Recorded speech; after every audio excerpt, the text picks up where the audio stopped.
You are listening to All Burgundy and Gold, everything with the urban sports scene on Fox Sports Radio 96.9 FM and 1340 AM, Hopewell, Virginia.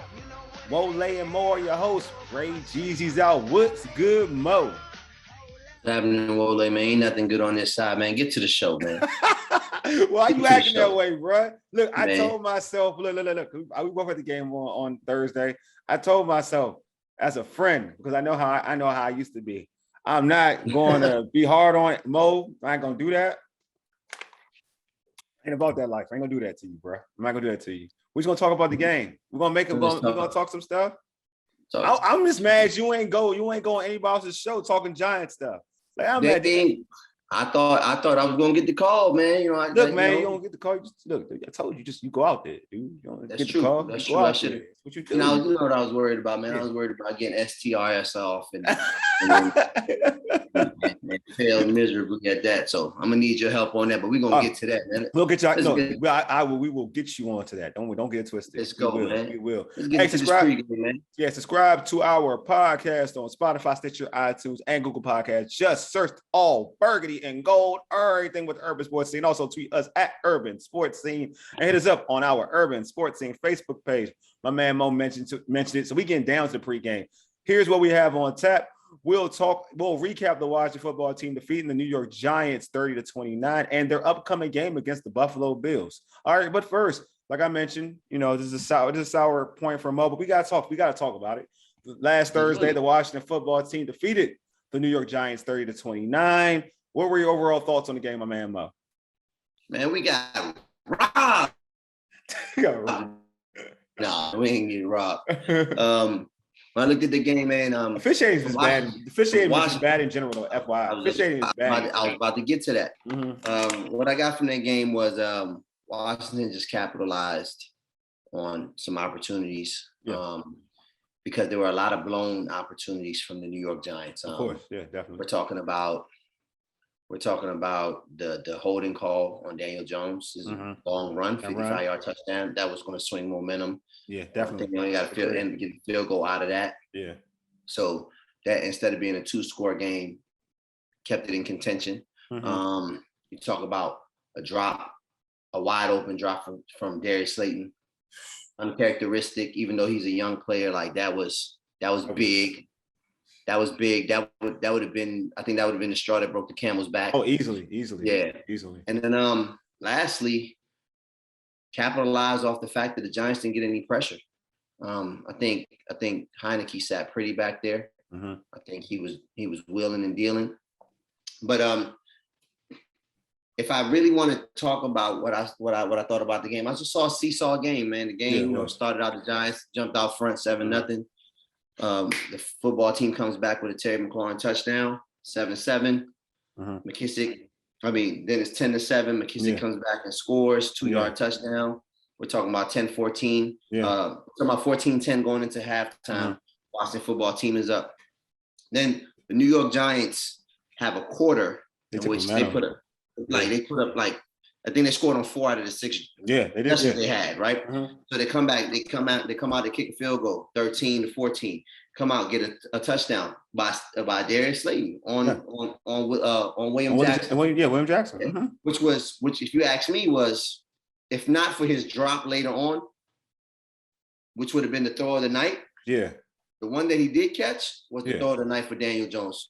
Put in that left corner pocket on a really good aggressive corner that we know. Yeah. Right. You talk about then it goes 20-17 and 23-17. So the Giants jump out on them in the third quarter. But I like the resolve of the Washington football team. They came out, they didn't panic. Mm-hmm. Fourth quarter came, made it a 3-point game. Came out and got the touchdown to go up with about 4 to 5 minutes to go. Yeah. Right. Until Heinecke throws that interception to James Bradbury looking for Terry, which he's been doing all night. I think there was a chip on Terry that kind of threw off the timing. Yeah. Bradbury jumped in there and sliced it. The Giants go up and kick another field goal off of that. I think that was detrimental to them. I knew that they needed a first down right there. Yeah, definitely. To bleed a lot. Even if you're going to get the field goal, you need to bleed clock. Yeah. Right. You need the bleed clock. And then ultimately we know it came down to a second chance field goal attempt. Justin Hopkins got to redeem himself after missing the 48-yarder before because of a Dexter Lawrence offsides penalty, which was super, super close. The center was playing with the ball, not the center, the long snapper was playing with the ball a little bit. I think he got enticed into jumping off sides and then turned around. And, you know, Hopkins made up for it because he would have been, I think he would have been on his way somewhere else if he would have missed that kick. Yeah. Well, I mean, the fans would have been it. It would have been it with Coach Rivera. So yeah, like I mean, I'm to how you broke down the game. It's pretty similar. Thought the game the same way. I thought it was going seesaw affair. Thought that Washington got a little lucky because the Giants missed a lot of plays. I think Daniel Jones consistently tortures this team for whatever reason. You know, it's like that same read option run. He does it every year. Definitely the last 2 years. It's just the last 2 years, definitely. And I think, you know, it's the pursuit. It's the pursuit of the D-line. You know, yeah, it is, but it gets to a point when it gets to that consistent. You're like, you know what I mean? Like back in the day when for instance, like when Michael Vick played the same team, and he do this, like he would have a second game against them, they would be overly committed to like taking that away, and it wouldn't happen. You know what I mean? Like anytime, like 95 yards, it's consistent to what he's done over the last, like definitely last year, even with Jack Del Rio as the head coach. I mean, the head coach is the defensive coordinator. You're talking about a 55-yarder that was wiped out also. Yeah, that's what I'm just saying. So it's something that has to, like, there's something you got to like pay attention to. This is obviously a thing that they see something. Let's just be real. They see something. That's why they can go to it. You know what I mean? So, I mean, you got that. And then, you know, the lack of you talking about lack of pressure. I mean, Washington had some pressure in the beginning of the game, a little bit in the second quarter, I want to say. You had Jonathan Allen, he played well. I don't want to. He played very well. Two sacks. He had played a good game. Sweat had 1 sack, but still in the grand, that was like, I mean, the grand scheme of things in terms of the overall game, they didn't do what they needed to do to put pressure on Daniel Jones. They had time in the pocket, and I said before, I said this, you know, when I was watching the game with folks at the stadium. I was saying that I watched the Broncos game and I seen what the Broncos did. Like they brought pressure. Like they didn't sit back. They brought pressure. And then Daniel Jones got a little flustered in that game. But when when you just sit back and you're passive, you know, give this man confidence with your you know, then he's gonna, once it gets to a certain point, then it's gonna be a little too late to kind of rev him down, right? I think to your point, I think Denver brought pressure in a different way, right? Because that 3-4 defense allows them to bring people from all over. Whereas when you have a team that's constructed like the Washington football team in terms of the defensive line, you tend to want to play. You tend to want to just let them play, let them rock, right? Let them rock. It's something that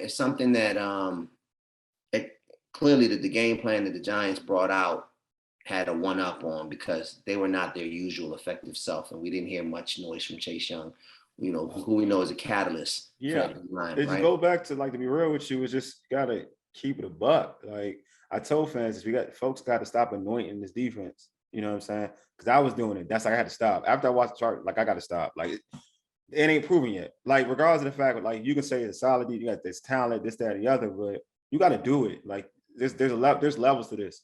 You know what I'm saying? I was talking to Ray on the phone, who's on this before. I mean, a couple of days ago, and I was like, what annoys me about this defense is that they got more talent than some defenses out there that are like thorough, like they doing it. They got way more talent. You know what I mean? So that's the issue. Like you got like the Ravens, not this year. The Ravens this year, I feel bad for them, but so far, yeah, their defense isn't the same at this particular point. I mean, but in the past, though, like even like last year, like this defensive front is more talented than the Ravens defense. But they seem that they get it. Like they hungry. When I mean get it, they hunting. Like this defense don't hunt.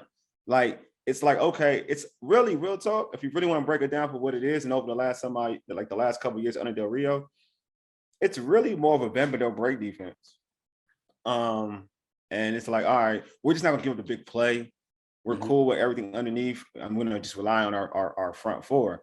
I think personnel has a lot to do with that, though. You know. Yeah, I mean, it is to a certain extent, but it's stylistic. So you can't. All right. So, but some certain teams all right, some teams don't care about personnel. Like they just do it. They put the pressure. Because I'm be real. Like when Greg Williams came to DC, when Joe Gibbs 2.0 that first year, his personnel was trash, and he made them a top 3 defense because what he believed in was I'm bringing pressure and we're coming. Like and we're that's coming. what I was going to say. Like I think when I said personnel, I think you thought that I was saying that. I think the personnel dictates how safe, how aggressive, how safe you're going to be because you feel like you can do more with it. Right. Yeah, I got you. How safe or how aggressive you're going to be. When you have some no names. Oh, you just like you got to take chances. You throw the kitchen sink at everything. Yeah, got you. I understand what you're saying. When you got some guys in position and that you were comfortable with. Yeah, you're comfortable with, and you've seen them last year. Yeah. It's kind of like, all right, they're going to do the job, right? Yeah. And now the holes that I have in the secondary or at the linebacker, which we know this team does. Jamin hasn't. He had a good game last game, though. He had a good game last game. I mean, limited. I don't think he gets enough snaps. Yeah, he didn't get enough snaps. But I think they maybe to your point, though. I think they're but there's a reason for that, though. Like you're to your point, he ain't there yet, but they're trying to feed him confidence a little by little. They're putting him in position to succeed without because on the big plays. But he'll be fine. But I know what you're saying, though. You're right. Like linebackers, I like Holcomb, but I still think they all need work.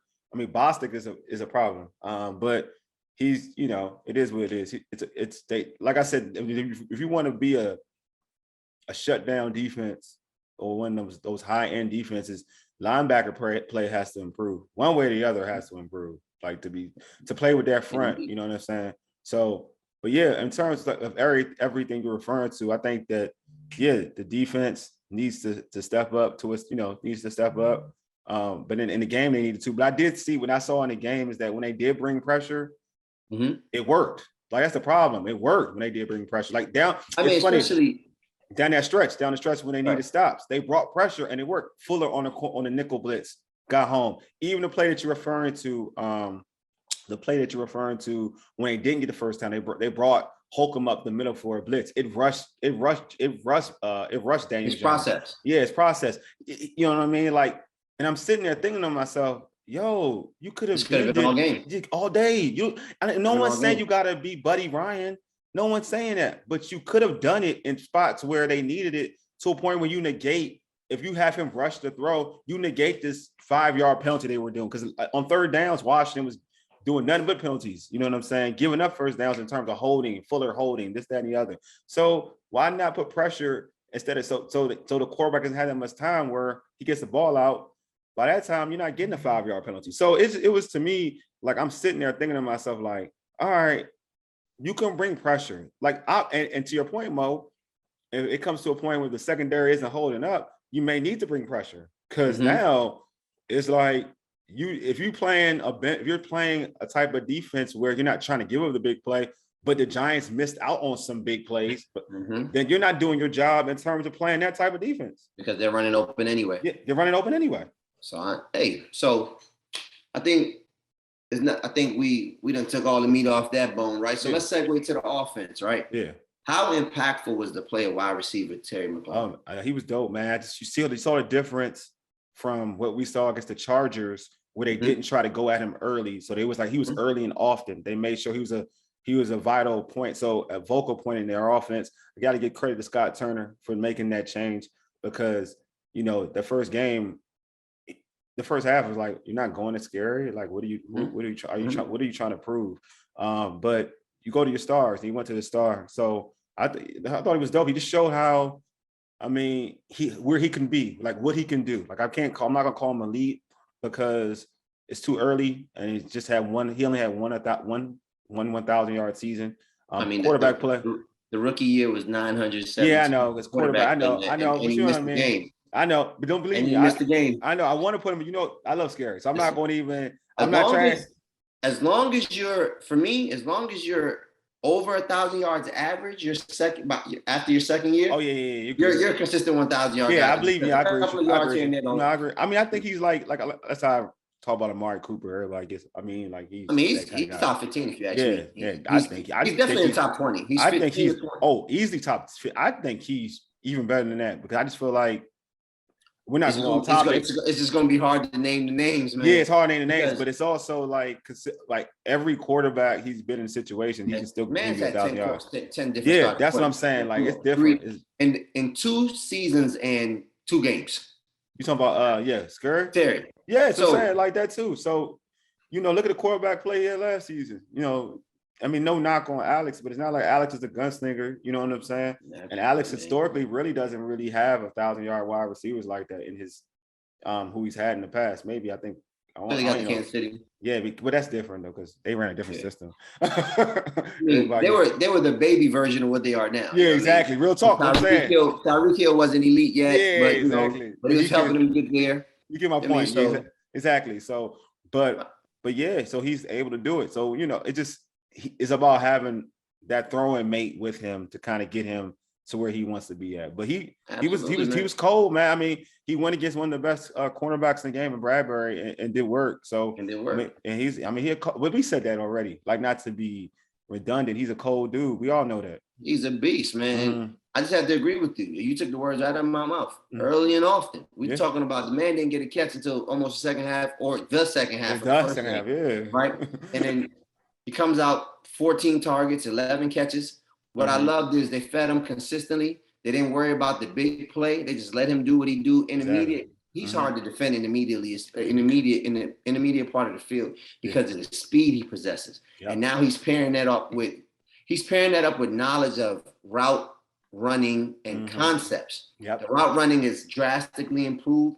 The control is drastically improved. We just saw the crazy catch he caught against Adderley in the Chargers game. Yeah. And now he came back with I believe that all wide receivers loved the game that he got the other day. Yeah, I think a lot of wide receivers would rather get fed early, no matter if it's a big play or not, but just give me the ball. Let me do what I do. Let me get into that rhythm, get that sweat going. And like, you could tell it was a point of emphasis all week was to get Terry McLaurin the ball, because I feel like they started to gain some momentum when it was giving the ball against the Chargers, but they ran out of time. Right. They ran out of time. And then, like, ultimately, you talk about his impact. He's the first player for the Washington football team since 2014 to have over 10 catches, over 100 yards, and a touchdown in a game since Pierre Garçon. Yeah. You know what I mean? So, like, that lets you know right there. Pierre Garçon was doing some work back then, and for it to be that long of a drought in terms of those type of numbers, it lets you know how integral he was in the game plan this week, right? Yeah. So, if Washington is going to be successful, this has to continue. Yeah. And not just that, though. It's just, feeding McKissick. You know what I mean? Like, they went to McKissick like he was last year. With McKissick. Yeah. There's matchup problems there with McKissick's in the open field. You can't put a linebacker on him. Yeah. Especially not a star linebacker, right? Yeah. I think that's how he caught that 60-yarder. Yeah. They had Tate Crowder on him, and he got him turned around. He got him in his blind spot where he couldn't find the ball. He couldn't find him. But 9 times out of 10, when you got a back like that, who can catch the ball out the backfield, and can really catch the ball in the backfield, not that just catches screens crap. I'm talking really catch the ball out the backfield, route running, and can even catch a deep one, right? Wide receiver. Yeah, basically another former wide receiver. Yeah, exactly. When you utilize that, then I feel like you got to go to it, because it goes back to what we talking about Scott Turner. Like, you didn't take advantage of it. It's obviously you did your homework. Like, you didn't take advantage of it in game 1 against the Chargers, but you're going to take advantage. But you made sure, you know what? These were my best weapons last season. You know what I mean? I'm going to utilize my best weapons last season. We make jokes about it, but it's the truth. Like, we like, oh, Alex, though, like, they're going to take away from McKissick, because McKissick was like one of their best receivers. But you know what? He's one of their best players. So it is what it is. Sometimes you got to utilize him. You know what I mean? So obviously, Scott, I gotta give Scott Turner credit when credit, when credit is needed, when credit is deserved. It's due. Thank you. That he deserves it. Like, he did a good job in this game, because what he did was what you're supposed to do in all sports, is that you feed the playmakers, you feed your best players, and he went at his best players. You know what I mean? And that, you gotta give credit when credit is due, and he deserved it. He deserves it. Absolutely, man. Tell the listeners what they're listening to, man. All right, man. You are listening to All Burgundy and Go Errrything with the urban sports scene on Fox Sports Radio, 96.9 FM and 1340 AM, Hopewell, Virginia. We talked about Terry. Yeah. So we're going to jump right into seamlessly, we have to talk about Taylor Heinecke, right? It was his first career start. Completed 34 out of 46 passes for 336 yards, 2 touchdowns, much to my chagrin, 1 interception. Right? That one was bad, though. What were your thoughts on Taylor Heineke's performance, man? Primetime game too. It was at first it was lukewarm. To be honest with you, I was like, I was like, oh man, like everybody's gassing this kid up. He's never won a freaking start. So it looked like he wasn't gonna win one on Thursday night.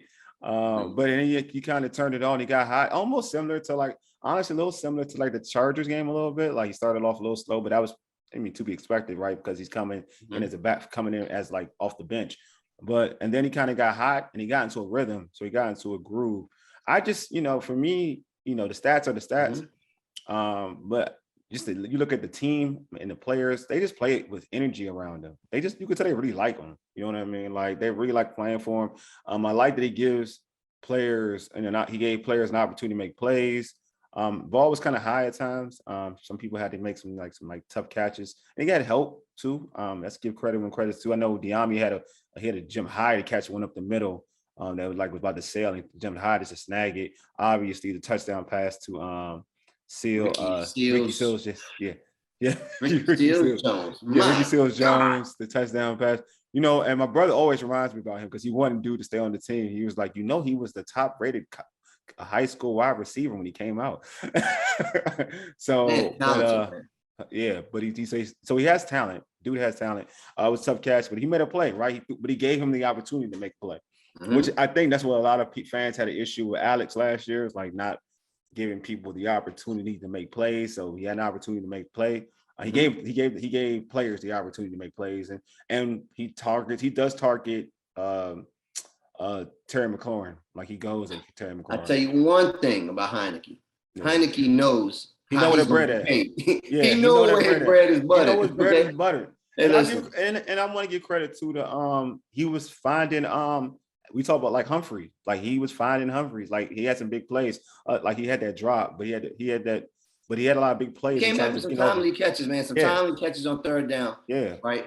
So he looked real valuable. I'm looking at Heinecke from the opposing side. Yeah. And I'm loving what I'm seeing the first 2 drives. And I'm as an opponent. It's an opponent, exactly. And then I see him settle in. Yeah. And I'm like, okay, he's figured out, forget trying to get deep on this team. Yeah. Let me get the ball to the guys that can get the ball down the field. We got a lot of guys that can get a lot of yak. A lot of guys that can make plays after. I seen him wheeling and dealing to the tune of 34 completions. Yeah. To the tune of he has the most completions in the first 3 games a player has ever played. Yeah. Ever. Yeah. Wow. Of any quarterback, right? So it lets me know that he's getting the ball out. It lets me know that he has a command of the offense in the sense that he knows where the ball is supposed to go and he gets it there. And when he doesn't know where the ball is, and when it's not one of those situations, he knows, like any backup should know. Let me get the ball to my number 1 wide receiver. All right, you should. And let me let it be on him rather than on me, right? Yeah. So I thought it was an excellent game. Yeah. I joked about how people were calling his name as if he was Candyman, and now they got him.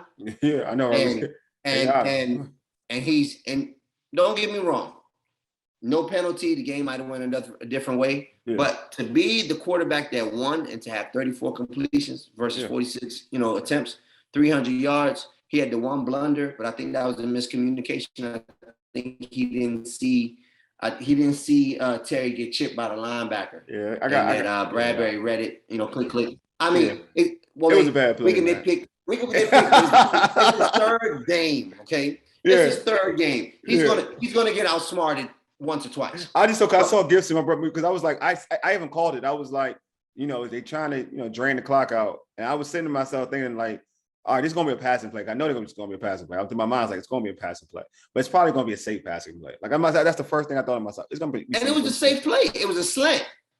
It No, was it was a comeback in the zone. It was a comeback. He came back. it Wasn't a straight out slant. Listen, he man. sat though. He sat in the. He didn't. It wasn't on stride. He didn't go sit. He got chipped. The linebacker ran into him on accident. Man, I'm telling you. But Gibson, I'm not arguing with you. I believe you. No, I believe you, Mo. I believe you. I watched that play from this vantage point right here. Like the way I'm looking at you, I seen it unfold. Okay. I'm just saying what I saw is Gibson going the flat and he had a mismatch and he was leading. He had room to run on the flat and he could have gave on this. It was like a wheel and he had him. Like he had Gibson and he just took that pass and Gibson could have got the first down for real on that alone. So, but it is what it is.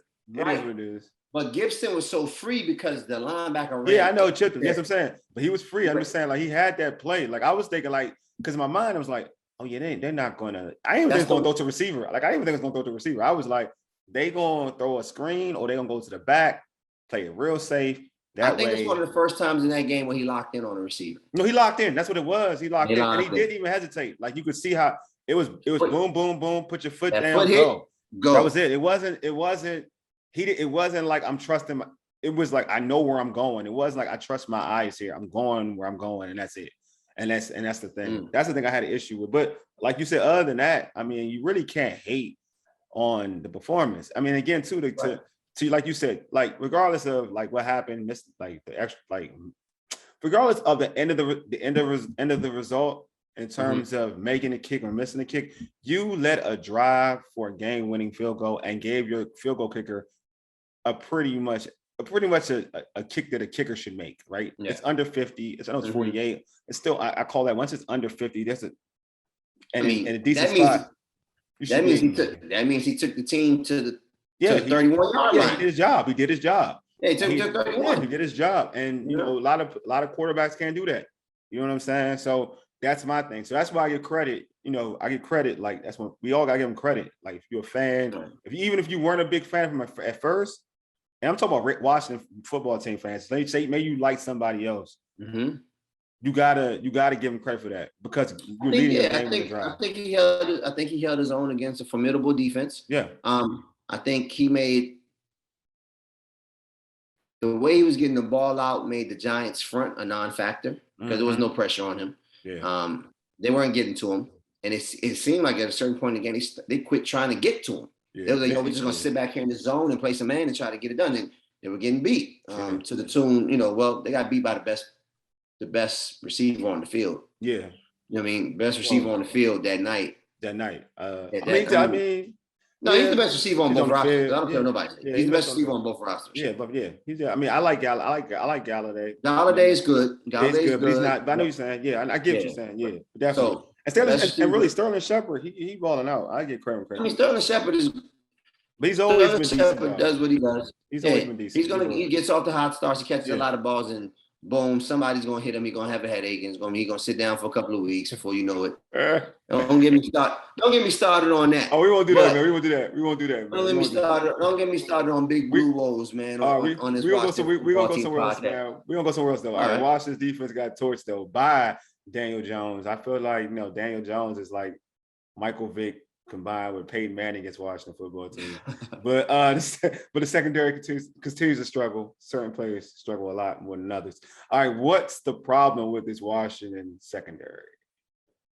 I mean, don't get me wrong. That was a good matchup. Like I said, prior. The plethora of weapons that the Giants had at their disposal, even without Evan Ingram. Yeah. And like the Giants have one of each type of receiver. You see what I'm saying? They have the big body guy on the outside. They got another speedster on the other outside. They have the tough slot guy. Then they have the first round draft pick that's supposed to be electric. You know what I mean? I heard he's mad though, right? He's not. He's mad that he's not getting some time. You can't be mad when you haven't been around the whole offseason or participating the way you need to the whole offseason and then think you're going to play. I think they gave him he got about 20 snaps. Okay. But he didn't get any targets, so it's cool. They were rotating players in and out of different formations and whatnot. He got in there. He wasn't winning, so the ball didn't come. The ball didn't come. Sterling Shepard is playing elite slot work right now. He is. No, real talk. Right now he is. So there's no place for Kadarius Toney. Yeah. That was my first initial reaction to the draft pick. Yeah, no, you Where said is he that. going to play? Yeah, you said that. Where was he going to play? Mm-hmm. Right? Like, I understand Sterling Shepard got shipped away or something. Okay, you can be. My first round draft pick has to play. He has to play. I'm sorry. That's my thought process. Top 20 pick, you got to play. Yeah, totally agree. There's no excuse. So when I think about this secondary, I think it was just a good matchup versus them because there's one of every type of receiver that the Giants had at their disposal. Also, Daniel Jones's legs extended some plays, and then he just took what they gave him. Yeah, he took what they gave him to the tune of Sterling Shepard having 9 catches for 94 yards. You know what I mean? So he being the primary receiver that day. He tried to target Golladay.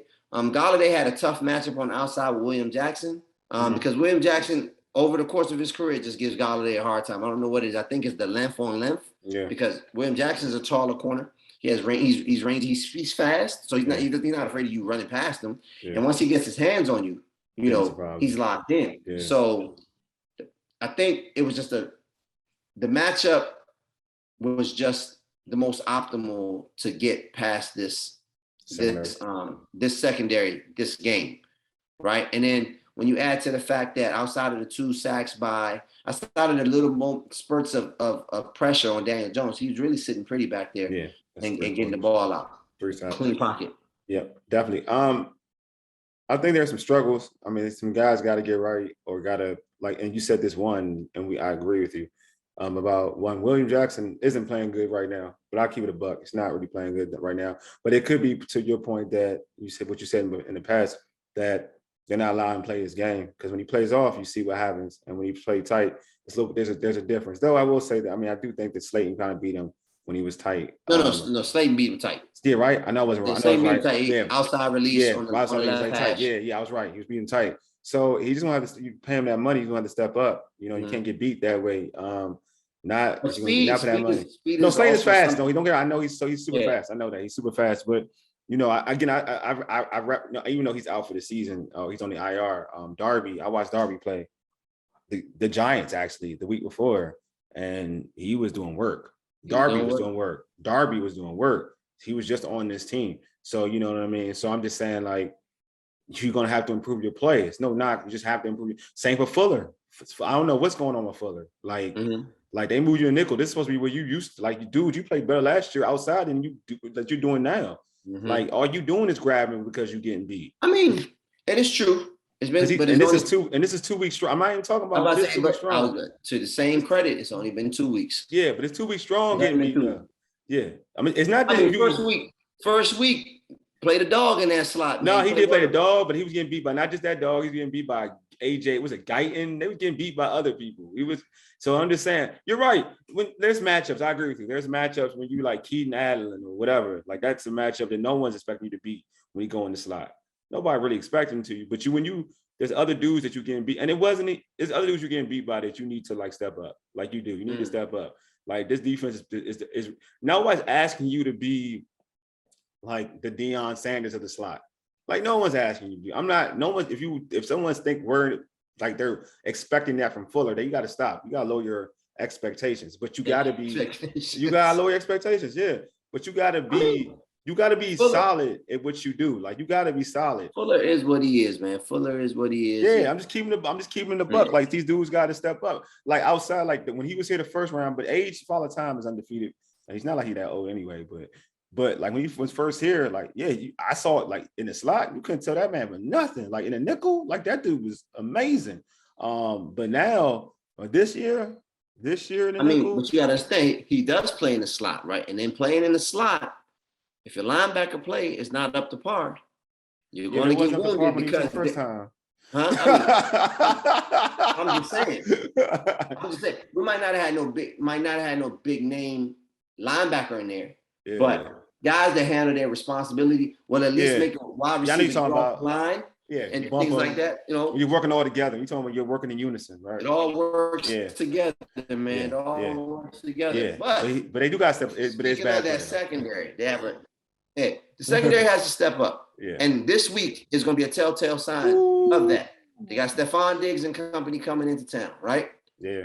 So, well, they going to their town. They doing their town. I mean, well, they're going to be more. Stephon Diggs, they're going to go pay Stephon Diggs and Josh Allen a visit, right? Yeah. We're talking about the top quarterback wide receiver tandem from last season, right? From last season, Josh Allen's play went up, and Stephon Diggs led the league in receiving yards last year, right? So with Washington having the Buffalo Bills next, and Buffalo just blowing out Miami 35-0, which is a respectable defense with great players in their secondary, right? A good defense with great players in their secondary. Can this secondary hold up against Josh Allen and the Bills next week? Well, Josh Allen hasn't been playing the best football. He's throwing like 53%, I think, completion percentage or something. Is that even? I hope he ain't going back. I like Josh Allen. I hope he ain't going backwards. Back. Yeah, I hope he's not going back. But to me, this is the thing. Like, I mean, they gotta show it. And I can't right now, I'm not gonna say yes. Because at the end of the day, what did how hard was I on Daniel Jones last before the game? Like I was telling Daniel Jones ain't no freaking Justin Herbert. I ain't worried about no Daniel Jones. You know what I mean? And not the running, it wasn't the running, it was the passing. It was what he was doing as a passer was amazing. Like he was hitting people on stride, people were wide open. He was hitting his targets. Like we mentioned the drop passes, like, dude, it was on the money. He had in the breadbasket, dropped it. So he made all the throws that you wanted because there was open space to do it too at the same time. It wasn't any tightness. The throw that you're talking about, the first throw, the touchdown, that was on the money. That didn't matter where with Willie Jackson. That was a perfect pass. But like, you know what I mean, during that game. So for me to say that, you know, how do for people to say, well, he's played like Josh Allen's played bad. Yo, Washington could be a feel-good defense. Like, we don't think about feel-good defenses. Like, that happens. Like, okay, like you could say that Josh Allen is struggling, but what's good for a struggling quarterback? Poor defense. That changes the whole narrative. Defense coming off of a game where it was disappointing. And you can tell, like, look, this is the thing. Like most of the Washington football fans, when they left that building, like some of them real happy because you know they were drunk or inebriated, whatever. So they're happy just to be happy. But a lot of fans who were just kind of like watching it for what it is, they were like, "Yo, we got to do better." Like, and it wasn't like the offense got it. It wasn't on the offense. It was like because it's the defense. They're like, this can't be the defense that folks have been gassing up. So you're going against a dude that was an MVP like people have like. He's a preseason MVP candidate, right? This Buffalo team is still sexy enough for folks to think they're a Super Bowl team, contender, right? They got a good defense. Forget what anybody. They got a good defense. Their defense helped them get 35-0 on Miami. Now, granted, Tua went out, and it was kind of hard after that for this team. But still, like they knocked Tua out. They did that. So this defense ain't no joke. So if you can't always rely on Taylor Heinecke and the offense, you don't look at this, put it this way. If you start relying on this offense to put up 30 points, it's a problem. Like don't expect this on a regular. It's a long season. So I know everybody gassed up, you know, saying Taylor Heinecke, man, we can score points. I mean, everything is different. Like this is a different team. You know what I mean? No, this is not a knock on no Giants, but Buffalo a different team. And the pressure is going to be different. And you're playing on the road in Buffalo, which is going to be hard to play anyway. On the Bills Mafia first time this year, too. You're not even confined to your own. I mean, granted, New York was almost taking over that place. But granted, but granted that you're going to, like, the calls that you're going to try to make as an offensive player are going to be a little difficult. So if your offense isn't knocking on all cylinders, putting pressure on that defense, then your defense on the flip side is going to have all the pressure to try to stop Josh Allen. Come on, that's you put a lot. So I just feel like I don't know if the secondary gonna hold up, man, because you mentioned Stephon Diggs. You got the what's his name? Beasley.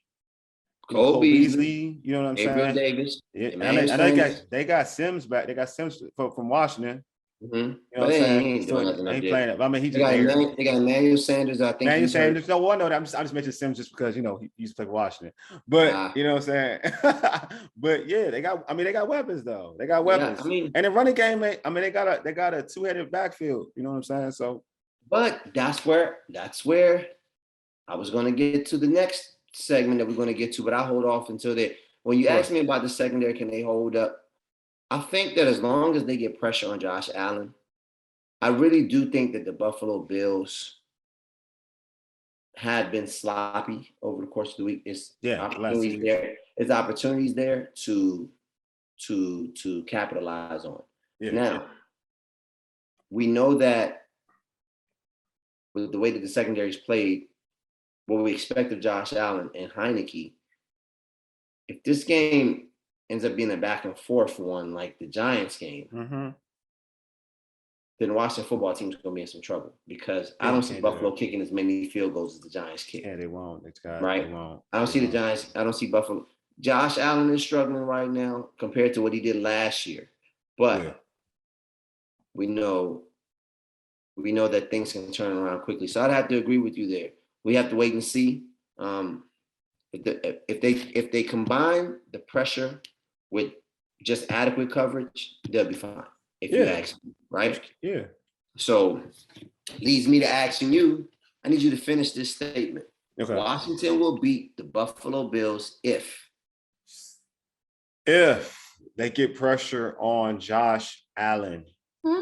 That's it. They get constant pressure. If the front four gets pressure, because I have a strange feeling that Jack Del Rio won't learn his lesson. He'll just rush for 24/7. So I just have a feeling because he's gonna think. I think that he's gonna feel that Josh Allen is struggling, so they should play back, try to keep him in the pocket. You know what I mean, and just make him throw the football rather than run the football out the pocket. So I just think that they're gonna try to sit back and have him. I can't say I disagree. I'm going to say that they have to keep Buffalo the way that they are. And what Buffalo is a one-dimensional team. Yeah. Their running game outside of the Miami game and dating back to last year doesn't have much explosive plays out of it. Yeah. Even with Zach Moss and Singletary back there, right? Yeah. Singletary's kind of better though. If they can stop the run early, force Josh Allen into long third down situations in which they get the pressure, right? Because if they stop the run and it's third down, that allows them to pin their ears back, and let those dogs go hunting, right? Yeah, and get after him. We know that Josh Allen likes to run also, and he's a big quarterback. And he can run. So he can run too. There's an opportunity there to get some licks on him and some chop, to beat away at his body, kind of like a boxer, you know what I mean? And chop him down to help that secondary. So Washington will beat Buffalo if they don't allow them to rush for 100 yards. Oh, well, they've been doing all right against the run, supposedly. Yeah. So all right. So on Twitter, pose that question. Finish the statement. My man Stephen Powers tweeted: if Prime, Art Monk, John Riggins, the Hogs, Daryl Green, Sammy Ball, Dexter Manley, all are in uniform and ready to go. Dang, people look just the worst. All right, what is it? Taylor Heinecke can have a repeat performance like last week. We should be able to hang around. My man Cameron said this. We should be able to hang around with the Bills.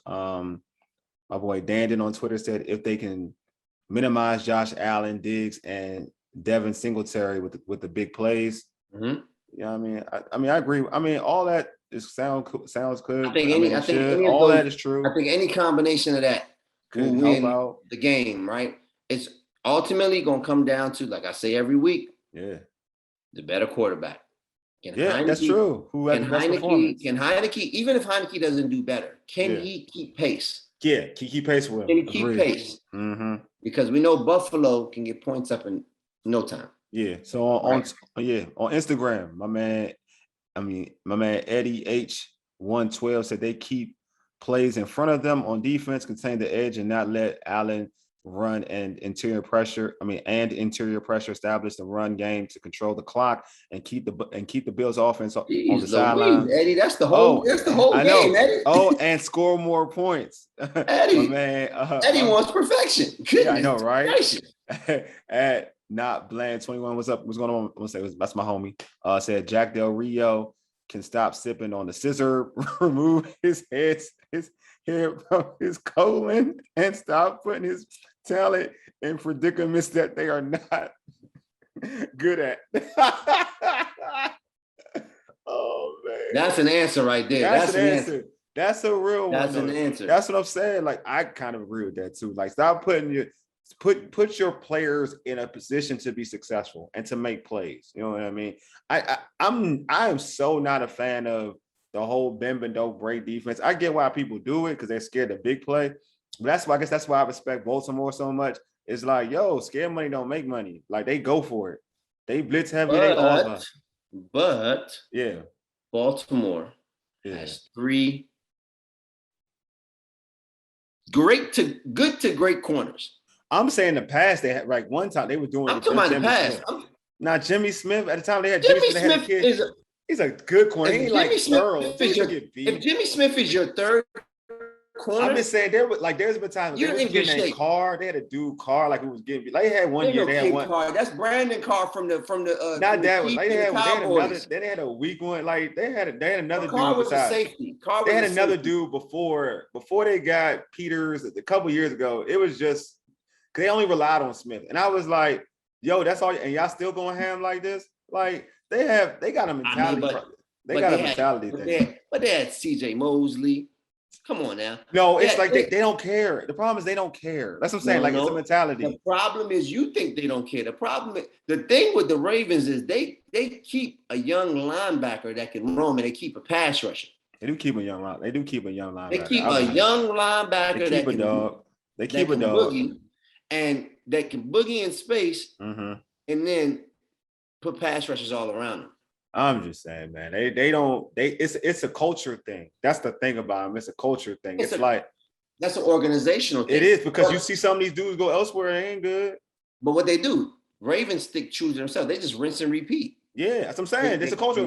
Like, what the Ravens do is they get people in the building, they run their stuff, and they do it well. And then when them dudes are like, when everybody overvalues them and they try to sign them on free agency, them dudes ain't the same dudes. It's always been like that in Baltimore. Like, that's what I like about them. When the organization is ran properly and you don't reach year after year after year, and you don't miss out on talent, you're going to accumulate talent eventually. Yeah.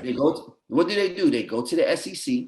Yeah. They get a staunch player. Yeah. And then they work around it. I love it. You know what I'm saying? Well, that's what I'm saying with Wash. They got an SEC player in Fast Boy, Sweat, and they got from Kentucky. That's the SEC. Jamin. So you got but you got it. You're talking about a franchise that had to rebuild, and it's on its. Oh no, I get that. No, I'm saying that, but I'm saying like you got a coach. There's been 3 head coaches in the last 10 years. Yeah, right? yeah, I know, I agree with that. But I'm saying you got your coaching staff though. See, my thing is that coaching staff. All right, this is my thing. You give that coaching staff, anybody on that coaching staff, or you put this talent in that building, right? You vibe me, right? You vibe me right now. You put that talent, that defensive talent in that building. You're not getting any passiveness. That's all I'm saying. You're not getting any passiveness. That's all I'm saying. You put that comes down to coaching. It comes down to coaching. Yeah, that's all I'm saying. But you also have that, like, this defense and this coaching staff has only been together for a year and 2 games. Yeah. Baltimore, Harbaugh's been there over 10 years. Yeah, definitely. So I agree. He wants to run. They have continuity. They know what they like. They know what they're missing. Last year they said it was the pass rush. They went and got the kid Owe from Penn State. Most people didn't want to give a chance because he had 0 sacks in college, right? Yeah. He came in first game, got a sack. Got a forced fumble the other day to seal the game. Yeah. You know, on Clyde Edwards-Helaire. Oh yeah, Clyde Edwards-Helaire. So it's plays to be made out there, man. And Washington is building properly. What we said, sustained excellence, man. Yeah. No, I'm not knocking the players. I think they're doing a good job of picking the players. I'm not even knocking that. I just feel like the conservative, like our defense is meant to be, when you coach defense, it's meant to take souls. It's meant to take souls. You're supposed to take souls. You have to do that within reason. Within certain limits, because I agree. No, I totally agree with you. Completely sure that your guys can handle that. When see, this is the thing. If I'm giving up 20, all right, this is my thing. If I'm all right, it's anything in life. If I'm giving up 29, 30, you know what I'm saying, on people, and I'm not, and I'm being cautious, then that crap ain't working. that sounds good in hindsight. Yeah, when you're in the war, in the middle of the war, it's like preservation so that I can do something. Yeah, but I feel you. You know I feel you. You guys are one piece away from being that tenacious defense that you want. Oh, no. I'm not saying one piece away. Look, that's being nice. I think you're one piece away. I don't know what they are. Look, I'm not annoying nothing no more. Everybody on Twitter knows this about me right now. I ain't saying nothing positive like to that degree with this defense. Only person I'm gonna say something positive about is Jonathan Allen. I've always respected Jonathan Allen. He's balling. Like Jonathan Allen balling. Like he a leader, he bring it. So he's the only one I'm a really, and I kind of want to get credit to, like, I think Landon's been all right too. I think Landon's been all right. But Jonathan Allen is the only one I feel like I'm annoyed and say, yeah, that dude a dog. Everybody else, I love Chase. I don't know if I was giving Jonathan Allen $70 million in the name of leadership before this season. I'm sorry. Yeah, man, leadership. But he was all. But he always. What I like about Jonathan Allen is that he always. Sometimes he don't get sacks, but he get pressure. He the one to get pushed. He get pushed. You know what I'm saying? He's get pushed. But I ain't never. Nah, I'm not doing. Everybody else, no, we're not doing this. I'm not doing this no more. Like, and I loved everybody. I love Settle. You know, I've always talked how to Settle. Talk how I like Payne. I love Sweat. I love Chase. But darn it, they're not getting that love right now. They're not getting it. You can't be anointed no more. We're not doing this. Man, so let's do this. Man, we're going to just wait and see how the defense plays on Sunday. Yes. Let's see what else they put on tape. Yep. Another week. Let's see if there's any improvement, any adjustments, any improvements. And then we'll revisit it next week, man. We'll revisit it next week, because Sunday starts your gauntlet of a quarterback play. Yes, a quarterback hell. I mean, I know Daniel Jones feels premier to you all, but you got some real legit quarterbacks. Yeah, you got some real. Not the rookie wonder of the year last year and Daniel Jones. I'm talking about some A1 fan. No, some day one, some dudes like yeah, like the guys that make you sigh before you even play them. Not the ones where it's like when Daniel Jones came in the building, folks be like, "That's Daniel Jones." Yeah, even though like you said, like you're right. I'm talking about the fans. The fans be like, "Man, that's Daniel Jones." But nah, these are the ones that be like, "Damn, we're gonna see this dude." Oh God. Mm-hmm. We're gonna learn a lot about this defense. We're gonna learn. 5 weeks. We're gonna learn. I hope next 5 weeks. We're gonna see. Better take this dude serious, because this is the one. This is the one you gotta take serious for real. Like, well, you take them all serious because this defense can't afford to not take anybody serious. For real talk. But he can put stuff on tape that could be used against you all for the next 5-6 weeks. True. I think Daniel Jones has though, but to be honest with you, I kind of think Daniel Jones has. I don't think people respect Daniel Jones enough to even care. Well, I mean, they haven't. Justin Herbert did. They all did. Like, I feel like they all kind of did. So, well, Daniel Jones had more time. He can hold the ball. Justin Herbert was getting the ball out quick too, but he was getting the ball out immediately. Yeah, but he was. He had plays though. He held the ball though. But yeah, you talk about the next 6 games. The next 6 games, your worst quarterback that you face is Jameis Winston. Yeah. That's rough. He had a rough game. Teddy Bridgewater. I like James. He had a rough game. I like James. That's what I'm saying. The worst quarterback you're going to face the worst quarterback you face in the next 6 games is. Oh, Teddy look good. Teddy may look better than followed by Teddy. Teddy has made really to be without take the name off the back of the jersey. Teddy may have been maybe the best quarterback out of the 4 right now. Take the name off. The ones they're going to see, well, over the current quarterbacks they've seen already. I mean, Teddy's not better than Herbert. I'm sorry. No. Talking about this season so far in terms of play this season. I don't think he's better than Herbert for real. I'm saying Teddy's been Teddy's been good. I mean, Teddy's been good. Teddy's been real good. Teddy's done really what they've asked him to do. Yeah. But you got Josh Allen coming up. Yeah. You got Matt Ryan. Yeah, Matt had a good game. He had a semi-good game. I mean, Matt Ryan's going Matt Ryan. You know what I mean? That's what I tell people. Like, people forget they got Matt talent Ryan. though. Man, they got talent though. So Matt Ryan had 4,000 yards and almost 30 touchdowns last year. So he's a threat. Matt Ryan is definitely a threat. Like they're all threats. Like this is the thing. Like until you show me anything different, this is the thing. Until you show me anything different, until you locking somebody down, everybody's a threat. Jameis is a threat. Teddy's a threat. Matt Ryan's a threat. After that, they got Josh Allen, Matt Ryan, Jameis. Then after I'm not gonna say Jameis. They got Josh Allen, Matt Ryan, the Saints, Patrick Mahomes, Aaron Rodgers, and then the Broncos. Yeah, they got all of them, all a threat. All a threat. I don't even care how Aaron Rodgers, Aaron a threat. All of them. That can get real ugly real soon. Yeah, so I don't want to hear nothing. Nobody until you show it, you ain't it. That's what it is. Until you show it, you ain't it. So right now, you are what you have been the last 2 weeks. That's what football is. That's what sports is. The only thing I can go off is what you put on the field in 2021. In 2021, your defense ain't what it need to be.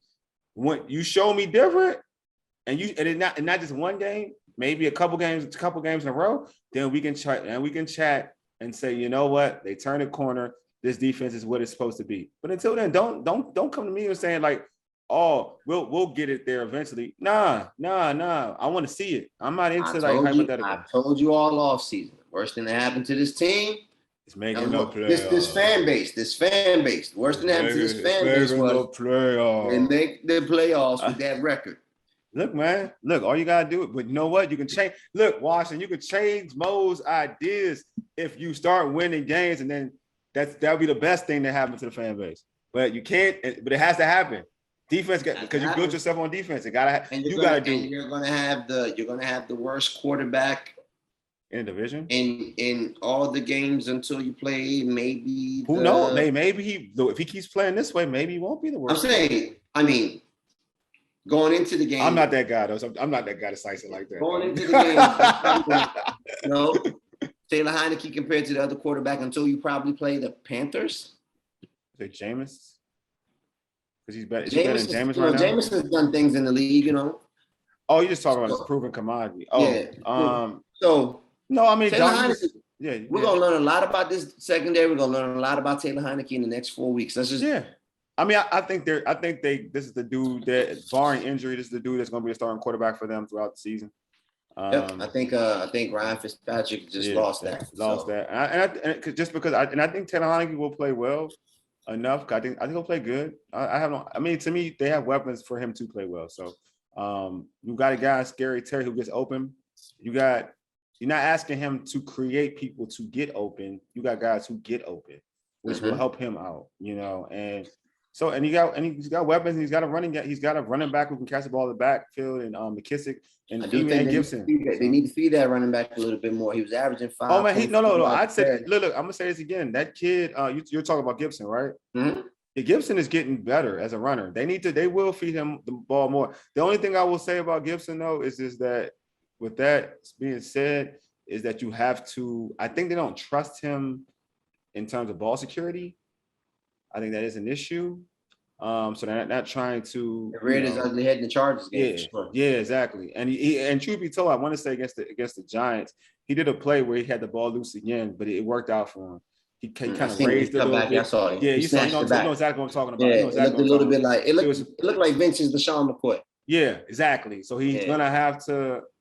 Yeah, I think that ball security is a scary thing for him. You know what I mean? For the not for him, but for the coaching staff. So I think that utilizing all the backs kind of work out for them. But yeah, man, we'll see, man. Hopefully, they get a W. If I had to predict it, I would say they're gonna probably lose the Buffalo. If I predicted it, my prediction is they'll lose the Buffalo. But hopefully they don't. Hopefully, I'm wrong. I'm cool with being wrong. You know what I'm saying? I just like to be a realist at this point. I feel like if I'm giving y'all a podcast, I gotta be real with y'all. Like I don't think Buffalo. We'll see about it on Sunday, man. We will, man. All the listeners out there. Hey, subscribe to our podcast on Spotify, Stitcher, iTunes, and Google Podcast. Search All Burgundy and Gold Errrything. Also, tweet us at the Urban Sports Scene and hit us up on our Urban Sports Scene Facebook page. Hey, man, my man Mo. Hey, you've been listening to All Burgundy and Gold, everything with the Urban Sports Scene on Fox Sports Radio, 96.9 FM and 1340 AM. Hopewell, Virginia, for ages. You dig? Deuces, a mega. Lead us out, big homie. Peace.